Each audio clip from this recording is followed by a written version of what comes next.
నమస్కారం. E6 breakfast news కి స్వాగతం. హెడ్లైన్ చూద్దాం.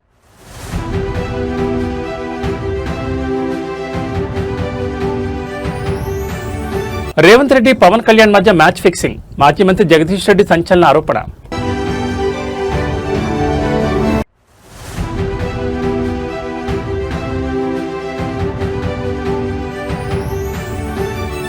గద్దరన్న ఒక ప్రాంతానికి పరిమితం కాదు, ఆయన ప్రజాహృదయాల శిఖరం జనసేనాని.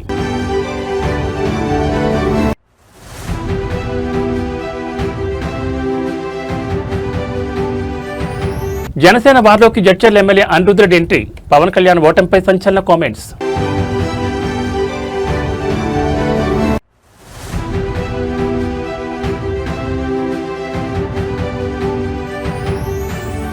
హైదరాబాద్లో ట్రాఫిక్ పోలీసుల వినూత్న ప్రయోగం. భారీ బాహుబలి హెల్మెట్ ఆవిష్కరణ. ఇక వివరాలు చూస్తే రెండు తెలుగు రాష్ట్రాల్లో రేగుతున్న పొలిటికల్ హిట్ పై బీఆర్ఎస్ సీనియర్ నాయకులు మాజీ మంత్రి జగదీష్ రెడ్డి ఊహించని రీతిలో విరుచుకుపడ్డారు. ముఖ్యమంత్రి Revanth Reddy, AP deputy CM Pawan Kalyan ఇద్దరు కలిసి లోపాయికారిగా మ్యాచ్ ఫిక్సింగ్ చేసుకున్నారంటూ ఆయన సంచలన ఆరోపణలు చేశారు. తెలంగాణలోని అసలు ప్రజా సమస్యల నుండి ప్రజల దృష్టిని పక్కదారి పట్టించడానికి రేవంత్ రెడ్డి కొత్త నాటకం తెరతీశారని మండిపడ్డారు. పవన్ కళ్యాణ్ ఏమాత్రం పొలిటికల్ మెచ్యూరిటీ లేకుండా మాట్లాడుతున్నారంటూ జగదీష్ రెడ్డి చేసిన ఈ హాట్ కామెంట్స్ ఇప్పుడు సంచలనంగా మారాయి. హైదరాబాద్ వేదికగా కాంగ్రెస్ జనసేన నేతల మధ్య జరుగుతున్న ఘర్షణలపై జగదీష్ రెడ్డి స్పందించారు. గన్ పార్క్ పవన్ కళ్యాణ్ అడ్డుకుంటున్నారని, కానీ అసలు ఎవరు అడ్డుకుంటున్నారో ఆ పేర్లు ఎందుకు బయటపెట్టడం లేదని ప్రశ్నించారు. ఆఫ్టర్ పవన్ కళ్యాణ్ ఒక ప్రెస్ మీట్ పెడితే దానికి న్యాయపరమైన సమస్యలు వస్తాయని, ఆయనకు అసలు ప్రెస్ మీట్ పెట్టడానికి పర్మిషన్ ఇవ్వలేదనే ముసుగులోని రేవంత్ రెడ్డి పవన్ కళ్యాణ్ల మ్యాచ్ ఫిక్సింగ్ ఏంటో క్లియర్ గా అర్థమవుతుందని ధ్వజమెత్తారు. అనుమతి ఇవ్వని వారిని వదిలేసి అనవసరంగా మిగతా వారిని లాగుతూ పవన్ కళ్యాణ్ పొలిటికల్ డ్రామాలు ఆడుతున్నారని ఆరోపించారు. పవన్ కళ్యాణ్ ఈ రోజు ఇంత ఎత్తుకెదిగారంటే దానికి తెలంగాణ ప్రజల దయ, ఆదరణే కారణమన్న జగదీష్ రెడ్డి, ఏ వివాదం అనేది ప్రజల సమస్యలకు సంబంధించిన అంశం ఏమాత్రం కాదని, అందువల్ల దీని గురించి తెలంగాణ సమాజం అస్సలు పట్టించుకోవాల్సిన అవసరమే లేదని తేల్చి చెప్పారు. వాస్తవానికి పవన్ మాటలు ఇంకా ఇమ్మెచ్యూర్గానే ఉంటున్నాయి. లేని దాంట్లో గాల్లో శూన్యంలో ఏదో ఊహించుకొని ఏదో మాట్లాడేసేసి ఆయనను ఎవరో ఏదో అన్నాడని చెప్పి, ఎవరో ఏదో మాట్లాడితే అనామకులు ఎవరి గురించి మాట్లాడుతున్నాడో చెప్పాలి. ఆయన మొత్తం తెలంగాణ ప్రజలకు వ్యతిరేకంగా మాట్లాడినట్టు మాట్లాడి ఈ తెలివి తక్కువ మాటలు మాట్లాడడం మంచిది కాదు. సినిమా డైలాగులు మాట్లాడి ఇష్టం వచ్చినట్టు, నీ గురించి ఎవరు మాట్లాడితే వాని గురించి మాట్లాడు. తెలంగాణ ప్రజలు మీకు బోవ పెట్టిరు, తెలంగాణ ప్రజలే మిమ్మల్ని జాదిరు. ఇవాళ మీ పెరుగుదలలో, మీ ఎదుగుదలలో ప్రతి ఇంచు తెలంగాణ ప్రజల దయ, తెలంగాణ ప్రజల దాక్షిణ్యం. మీరు దాన్ని వదిలిపెట్టి ఎవరో ఏదో అన్నాడని చెప్పి, అసలు ఇవన్నీ చూస్తే మనకు కనిపిస్తుంది వీళ్ళిద్దరూ మ్యాచ్ ఫిక్సింగ్తోని ప్రజల్ని మోసం చేస్తున్నారు. కాంగ్రెస్ పార్టీ, పవన్ ఇద్దరు కలిసి ప్రజా సమస్యల్ని పక్కదారి పట్టించే పద్ధతుల్లో తెలంగాణ ప్రజల్ని మోసం చేయడం కొరకు ఆడుతున్న డ్రామాలు తప్ప ఇంకోటి కనబడతలేవు మాకు ఇందులో. ఎందుకంటే ఎవడు బాధ్యత కలిగినవాడు వాడు, ప్రభుత్వం ఒకవేళ అనుమతి ఇవ్వకపోతే అది ప్రభుత్వ చేతకంతాను. ఆఫ్టర్గా పవన్ కళ్యాణ్ వస్తే మీటింగ్ పెట్టుకుంటే శాంతి భద్రతల సమస్య వస్తుందా? ఏం తెలివి తక్కువతనం ఇది? ఈ ఒక రాష్ట్రానికి ఆపడం అనేది ఏమంతో కాదు. ఇంకా ట్రంప్ ఇన్ని ఆంక్షలు పెట్టినా అక్కడికి అవతల వెళ్ళిపోతూనే ఉన్నారు. ఈ తెలంగాణ నుంచి ఆంధ్రకు, ఆంధ్ర నుంచి తెలంగాణ పోవడానికి ఎవడెవడిని ఆపలేడు. కానీ ఎవడు ఆపినోడు కూడా లేడు. ఇది కావాలని చెప్పి ఇవాళ ఈ రాష్ట్రంలో ఉన్న సమస్యలు, రైతుల సమస్యలు, యువకుల సమస్యలు, నిరుద్యోగ సమస్యలు, విద్యార్థుల సమస్యలు, హాస్పిటల్ సమస్యలు, వీటన్నిటి నుంచి పక్కదారి పట్టించడం కొరకు ఆడుతున్న డ్రామా తప్ప ఇంకొకటి లేదు ఇక్కడ. ఇంకొకటి ఆయన ఇంకో తెలివి తక్కువ మాట మాట్లాడాడు. మరి ఆయనకు రాష్ట్రాల ఏర్పాటు గురించి తెలియదు. పెద్ద పెద్దోళ్ళే తప్పు మాట్లాడంగా ఆయన మాట్లాడడానికి పెద్దని తప్పు అనుకోవడం లేదు. ఎందుకంటే ఆయనకు ఉండే జ్ఞానం గంతే. రాష్ట్ర ఏర్పాటు ప్రక్రియ పార్లమెంట్ నుంచే రావాలి, పార్లమెంట్ నుంచే వచ్చింది. పాపం ఇంకొకటి ఏంటంటే ఆయనకు ఎవరో రాసిస్తే చదివే అలవాటు కదా. పాపం ఎవరో డైలాగ్ రైటర్ ఉండాలి, రాసియాలి కదా. మోడీ మాట్లాడింది రాసిచ్చారు, ఈయన చదివిండు. ఇక మోడీ లాంటి వాడే అనంగా పెద్ద ఈయన అనడం పెద్ద ఆశ్చర్యం కాదు మాకు. కానీ నేను ఇది చేస్తా, అది చేస్తా, ఏదో పీకుతా, ఈకుతా, నరుకుతా అని పిచ్చి మాటలు బంద్ చేసుకోవాలి ఎవరైనా రాజకీయాలలో. ఎవరినెవడు పీకలేడు, ఎవరినెవడు ఆపలేడు, ఎవరినెవడు నడపలేడు. అందరిని భవిష్యత్తులు నిర్ణయించేది ప్రజలు. అందరి తలరాత రాసేది పొలిటికల్ లీడర్లది ప్రజలు, పార్టీలది తలరాతలు రాసేది ప్రజలు. వాళ్ళ గురించి మాట్లాడేటప్పుడు జాగ్రత్త మాట్లాడుకోవాలి. ఏమైందని ఇంత పొడుగు ఆవేశపడి ఏందేందో మాట్లాడిండు. ఎవడు ఆపితే కోర్టు నుంచి తెచ్చుకున్న సందర్భాలు ఉన్నాయి మస్తుగా. ఈ ప్రభుత్వం వచ్చిన కాంచి అనేక సందర్భాలు ఆపారు. కేటీఆర్ గారు మహబాద్కి వస్తామంటే కూడా అనుమతి ఇవ్వలేదు, తెచ్చుకున్నాం. నల్లగొండకు వస్తానంటే కూడా అనుమతి ఇవ్వలేదు, తెచ్చుకున్నాం. ఇవాళ వచ్చిండు కదా, ఏముంది? ఎవడెవరిని ఆపలేదు. ఇదంతా డ్రామా. అసలు సమస్యల్ని పక్కదారి పట్టించడం కొరకు ఆడుతున్న నాటకం తప్ప ఇంకోటి కాదు. మంత్రులు కూడా బాధ్యతారహితంగా మాట్లాడడం, ఎవరినెవడు ఆపుతాడు? తిరగకుండా ఆపుతాడు? అవుతుందా?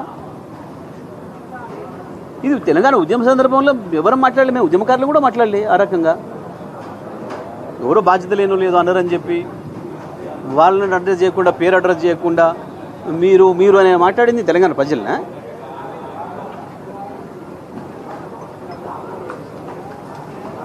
ఓ బాధ్యతాయుతమైన పదవిలోకి వచ్చినప్పుడు ఆలోచించి మాట్లాడాలి ప్రతి పదం కూడా. ఎవరికని రాదు, మాకు అనరాదా? అంతకంటే పెద్దగా మాట్లాడొస్తుంది అట్లా కాదు కదా, బాధ్యత ఉండాలి కదా. ఏదో ఆయన వెడుతుండు, ఈయన ఆపినట్టు, నేను లేసరి సంగతి చెప్తా అని ఎవడు అని వెనకట అన్నాడని ఇప్పుడు అన్నాడు. ఇవన్నీ నాటకాలు తప్ప ఇంకోటి కావు. ఇవి ప్రజల సమస్యలకు సంబంధించినవి కావు. ఈ సమస్యలు ఇప్పుడు ఇవాళ తెలంగాణలో ఇమ్మీడియట్గా ఉన్న సమస్యల్ని పక్కదారి పట్టించడం కొరకు కాంగ్రెస్ పవన్ కలిసి ఆడుతున్న నాటకాల ఇంకోటి కావు. విమర్శల ముసుగులో ఉన్న రాజకీయ వర్గాలకు జనసేన అధినేత ఆంధ్రప్రదేశ్ ఉప ముఖ్యమంత్రి పవన్ కళ్యాణ్ మరో పదునైన సమాధానం ఇచ్చారు. ప్రజా యుద్ధ నౌక దివంగత గద్దరన్న విగ్రహాన్ని తాను ఆంధ్రప్రదేశ్లో ప్రతిష్ఠించబోతున్నట్లు సంచలన ప్రకటన చేశారు. గద్దరన్న విగ్రహాన్ని ఏపీలో పెట్టుకోవడం అనేది తన పూర్తి వ్యక్తిగత విషయమని, దీన్ని ఎవరూ ప్రశ్నించలేరని ఆయన స్పష్టం చేశారు. గద్దరన్నపై తనకు ఉన్న ప్రేమ, గౌరవాన్ని ఒక బిడ్డగా తప్పకుండా చూపిస్తానని పవన్ కళ్యాణ్ భావోద్వేగంగా వ్యాఖ్యానించారు. తెలంగాణకు చెందిన సిద్ధాంతాలు, సంస్కృతిపై జనసేనకు ఎందుకంత ప్రేమ అంటూ ప్రతిపక్షాలు చేస్తున్న విమర్శలను పవన్ కళ్యాణ్ కొట్టిపారేశారు. గద్దరన్న కేవలం ఒక ప్రాంతానికి పరిమితమైన వ్యక్తి కాదని, ఆయన ప్రజాహృదయాల్లో నిలిచిన మహోన్నత శిఖరమని కొనియాడారు. తన వ్యక్తిగత చొరవతో, సొంత ఖర్చులతో ఆంధ్రప్రదేశ్ నేలపై గద్దరన్న విగ్రహాన్ని ఏర్పాటు చేయబోతున్నట్లు వెల్లడించారు. గతంలో గద్దర్ బతుకున్న సమయంలో ఆయనతో నడిచిన జ్ఞాపకాలను గుర్తు చేసుకున్న పవన్ సమాజంలో మార్పు కోసం గద్దరన్న పాడిన పాటలు, చేసిన పోరాటాలు తనకు ఎల్లప్పుడూ ప్రేరణగా నిలిచాయన్నారు. అందుకే ఆయనపై ఉన్న ఆత్మీయతను చాటుకునేందుకే ఈ నిర్ణయం తీసుకున్నట్లు స్పష్టం చేశారు. రాజకీయ సరిహద్దులను దాటి ఒక తెలంగాణ ప్రజాగాయకుడి విగ్రహాన్ని ఆంధ్రప్రదేశ్ గడ్డపై ప్రతిష్ఠిస్తానని పవన్ కళ్యాణ్ ప్రకటించడం పట్ల కళాకారులు, గద్దరభిమానులు హర్షం వ్యక్తం చేస్తున్నారు. పవన్ కళ్యాణ్ సిద్ధాంతాల వెనుక ఉన్న వైవిధ్యాన్ని ఈ నిర్ణయం మరోసారి చాటి చెప్తోందని విశ్లేషకులు భావిస్తున్నారు.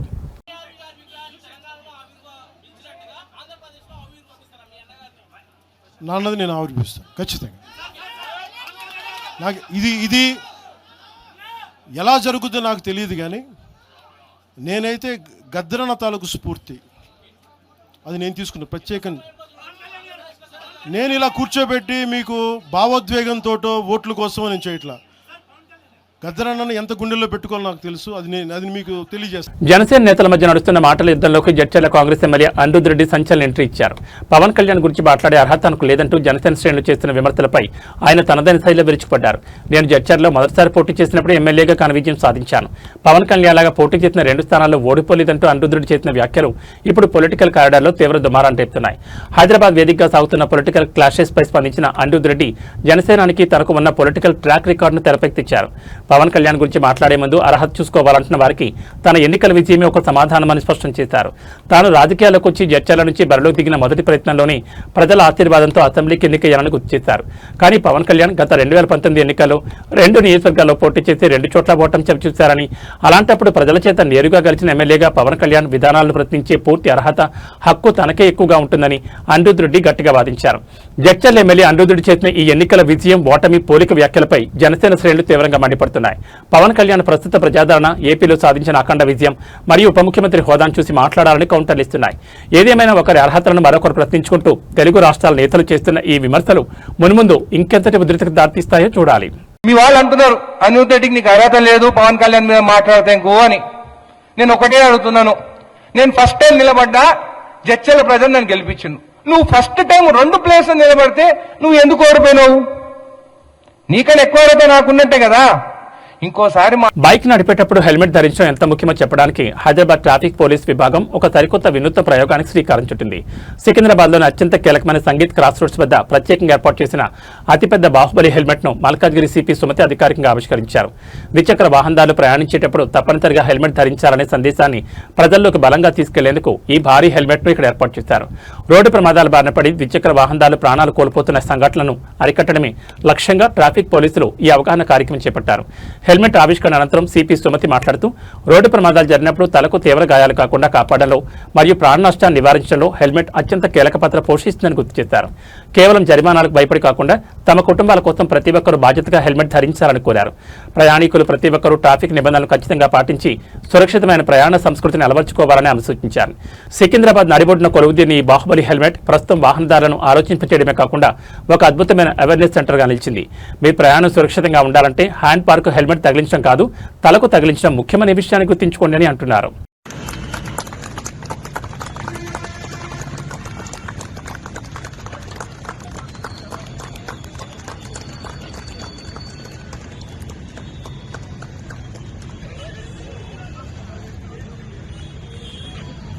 మనం పత్రిక జర్నలిస్ట్ లక్ష్మీనారాయణపై శ్రీ గీతం కళాశాల ప్రిన్సిపల్ మనీషా నాయర్ దాడి చేసిన విషయం అందరికీ తెలిసిందే. అది కూడా ఆయన ఇంటికి వెళ్లి కొట్టి కాళ్లు పట్టించుకున్నందుకు ఆడియో వీడియో ఆధారాలు ఎట్టకేలకు ఒక నెల రోజులు పోలీసులు విచారణ చేసి నాయర్ అండ్ గ్యాంగ్ ను అరెస్ట్ చేయడం నిజంగా అభినందనీయమన్నారు. అది కూడా బహుజన్ పార్టీ ఆధ్వర్యంలో లక్ష్మీనారాయణ చేపట్టిన ఆమరణ దీక్షను భగ్నం చేసి రూరల్ పోలీసులు జిల్లా ఎస్పీ ఆదేశాల మేరకు డీఎస్పీ నేతృత్వంలో మనీషా నాయర్ను అరెస్ట్ చేసి ఆమెను కాలు కింద పెట్టకుండా కోర్టులో హాజరుపరిచారు. అయితే పోలీసులు నమోదు చేసిన బెయిలబుల్ సెక్షన్లకు నేరుగా పోలీస్ స్టేషన్లో స్టేషన్ బెయిల్ ఇవ్వకుండా కోర్టులో హాజరుపరచడంపై జడ్జి సీరియస్ అయ్యారని, ఇక్కడికి ఎందుకు వచ్చారని స్టేషన్ బెయిల్ ఇచ్చి పంపండి అని చెప్పినట్టు తెలిసింది. అయితే చట్టాలపై అంత అవగాహన ఉన్న పోలీసులు బెయిలబుల్ సెక్షన్లకు కోర్టులో హాజరుపరచడం ఏంటని జడ్జి పోలీసులు తీరుపై ఆగ్రహం వ్యక్తం చేసినట్టు తెలుస్తోంది. ఇదిలా ఉంటే అన్ని విధాలుగా గాయపడిన జర్నలిస్టుపై కూడా తప్పుడు కేసు ఎఫ్ఐఆర్ నమోదు చేయడంపై పలు సంఘాల నాయకులు, బహుజన సమాజ్ పార్టీ, దళిత సంఘాల నాయకులు దశల వారీ ఆందోళనను మళ్లీ చేపడతామని స్పష్టంగా తెలిపారు.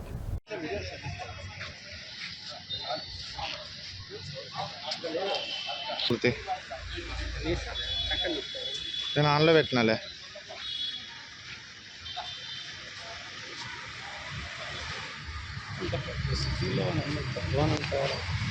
బండి ఆడిపెట్టాలన్నారు.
ఈ రోజు భగత్ సింగ్ కాలనీలో సిపిఐఎం ఆధ్వర్యంలో స్థానిక సమస్యలపై పరిశీలన చేశారు. ఈ సందర్భంగా సిపిఐఎం నగర కార్యదర్శి బెజ్గం సుజాత మాట్లాడుతూ భగత్ సింగ్ కాలనీలో గత కొన్ని రోజులుగా మురికి కాలువలు మున్సిపల్ సిబ్బంది శుభ్రం చేయకపోవడం వల్ల చెత్త పేరుకుపోయి పైప్లైన్ ద్వారా వచ్చే నీళ్లలో పురుగులు వస్తున్నాయి.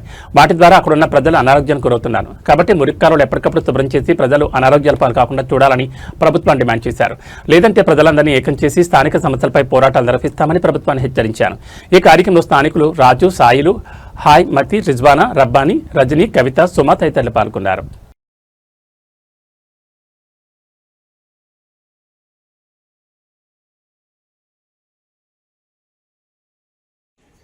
ఈరోజు భగత్ సింగ్ కాలనీలో సిపిఎం ఆధ్వర్యంలో విజిటింగ్ చేయడం జరిగింది. ముఖ్యంగా ఇక్కడ ఉన్న స్థానిక సమస్యలు మురికి కాలువలు, మంచినీరు సమస్య.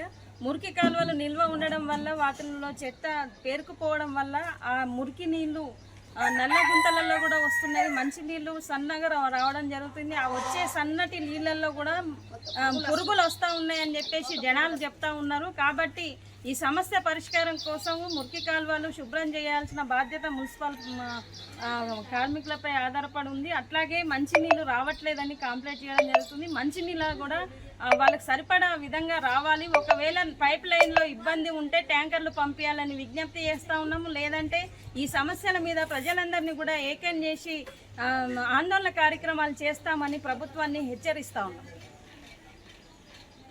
తెలంగాణ రాష్ట్ర ఆవిర్భావ దినోత్సవ వేడుకలు ఘనంగా ప్రశాంతంగా నిర్వహించేందుకు Nizamabad police commissioner P Sai Chaitanya సోమవారం పోలీస్ కమిషనరేట్ ప్రధాన కార్యాలయంతో పాటు అమరవీరుల స్తూపం వద్ద జరుగుతున్న ఏర్పాట్లను క్షుణ్ణంగా పర్యవేక్షించారు.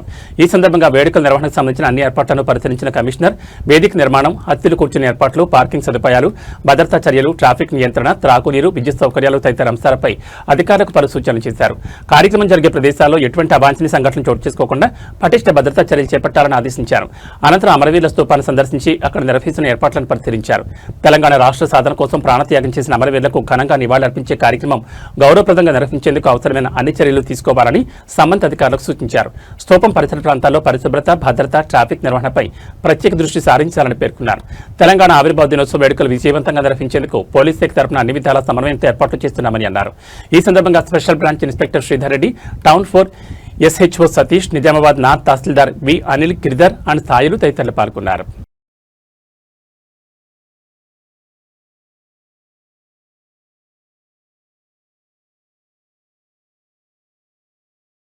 తెలంగాణ రాష్ట్ర ప్రభుత్వం ప్రతిష్టాత్మకంగా చేపట్టిన ఇళ్లు లేని నిరుపేదలకు ఇందిరమ్మ ఇళ్లు మంజూరు పంపిణీ కార్యక్రమంలో భాగంగా నేడు మన గ్రామంలో లబ్ధిదారులైన కాసుగంటి సుమలత గృహప్రవేశ కార్యక్రమంలో ఉమ్మడి గ్రామ సర్పంచ్ జంగిలి భోజేందర్, ఉప సర్పంచ్ బర్రె ఆనంద్ మరియు వార్డు సభ్యులు అలాగే ఇందిరమ్మ కమిటీ మెంబర్స్ తదితరులు పాల్గొన్నారు. ఇళ్లు మంజూరు చేయించి వారి కలను సాకారం చేయించిన ఆర్మూర్ నియోజకవర్గ కాంగ్రెస్ పార్టీ ఇన్ఛార్జ్ ప్రొద్దుటూరు వినయ్ కుమార్ రెడ్డికి లబ్ధిదారులు హృదయపూర్వక శుభాకాంక్షలు తెలిపారు.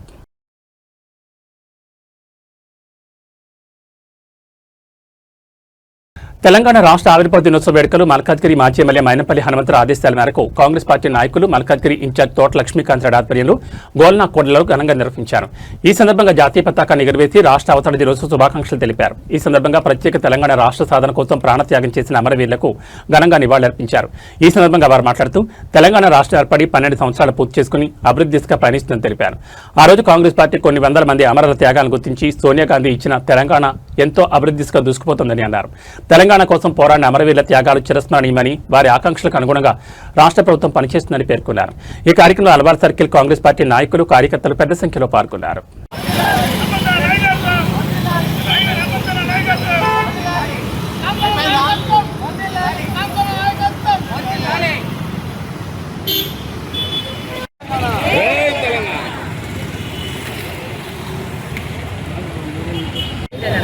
ఇవాళ 12 వసంతాలు పుష్కర కాలం పూర్తి చేసుకుని తెలంగాణ ఒక అభివృద్ధి దిశగా పయనిస్తుంది. ఆ రోజు కాంగ్రెస్